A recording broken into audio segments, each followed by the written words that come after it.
Hello guys, how are you? I hope you guys all are okay, and also I am fine. Today I am going to share our new topic. This topic is English to Bangla অনুবাদ। So বন্ধুরা, যে আমরা আজকে English থেকে বাংলা অনুবাদ করব, কারণ কি অনেক ইংলিশ সেন্টেন্স আছে যে সেন্টেন্সগুলো থেকে আমরা আসলে বাংলাটা কি হবে সেগুলো জানবো। সো বন্ধুরা, তোমরা এখন পর্যন্ত এই সেন্টেন্সগুলো যারা জানো না তাদের জন্য এই ভিডিওটা অনেক ইম্পর্টেন্ট। যাই হোক বন্ধুরা, আমরা চলে যাচ্ছি। প্রথমত যে সেন্টেন্সটা আছে সেটা হচ্ছে I would do. সো তোমরা তো জানো উডের ব্যবহার, বাট আজকে এই সামান্য শুধুমাত্র একটা ট্রান্সলেট করব, সেটা হচ্ছে I would do এর অর্থ হচ্ছে আমি করব। সো উডটা আসছে কিন্তু উইলে থেকে উড, সো সেক্ষেত্রে কিন্তু I would do এর মানেটা হচ্ছে আমি করব। সো নেক্সট ওয়ান দেখো, I used to do. So তোমরা তো অলরেডি শিখে গেছো ইউজ টুর ব্যবহার, তাহলে আর এই সেন্টেন্সটা করতে সমস্যা হবে না, কারণ ইউজ টু আমরা ব্যবহার করে থাকি যত অতীতের যেসব কাজগুলো আমরা করতাম সেগুলো এখন আর করি না। সো অতীতে এমন কিছু কাজ আছে সেই অভ্যাসগত কাজগুলো আমরা করতাম, এখন আর করি না, সেই ক্ষেত্রে কিন্তু আমরা ইউজ টুর ব্যবহারটা করে থাকি।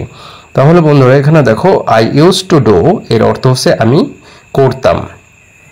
তাহলে বন্ধুরা এখন আমরা নেক্সট যেটা আছে সেটাই চলে যাচ্ছি। I will be able to do এর অর্থ হচ্ছে আমি করতে সক্ষম হব। So I will be able to এর অর্থ হচ্ছে সক্ষম হওয়া বা সক্ষম করা। So I will be able to do এর অর্থ হচ্ছে আমি করতে সক্ষম হব। সো আনাদার ওয়ান দেখো, I would like to do এর অর্থ হচ্ছে আমি করতে চাই। সো বন্ধুরা, I would like to do এর অর্থ হচ্ছে আমি করতে চাই, বাট এটা ব্যবহার করা হয়, তোমরা জানো যে উডের এখানে কোনো ব্যবহার থাকে না, মানে এই জায়গাটায় এমন কিছু মানে সেন্টেন্স আছে যে সেন্টেন্সগুলো আসলে রেসপেক্ট দিয়ে বলা হয়, সেক্ষেত্রে কিন্তু I would like to do এটা ব্যবহার করা হচ্ছে যে আমি করতে চাই অথবা আমি করতে পছন্দ করি। সো নেক্সট ওয়ান দেখো, I have to do.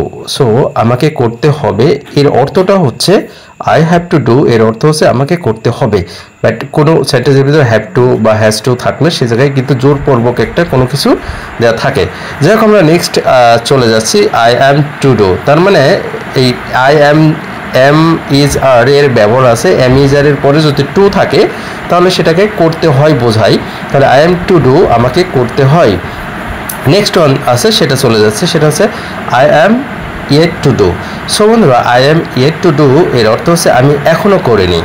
So বন্ধুরা, আমরা এখনও লাইকের ব্যবহারটা করাই নাই, কারণ লাইকলি কোথায় ব্যবহার করা হয় এই দুটা সেন্টেন্স আমরা করি নাই, বাট নিচেরটা করা হয়ে গেছে already. I am suppose to do. So বন্ধুরা, I am suppose to do এর অর্থ হচ্ছে আমার করার কথা। সো বন্ধুরা, এখানে যদি পাস্ট হতো I was suppose to do, তাহলে আমার করার কথা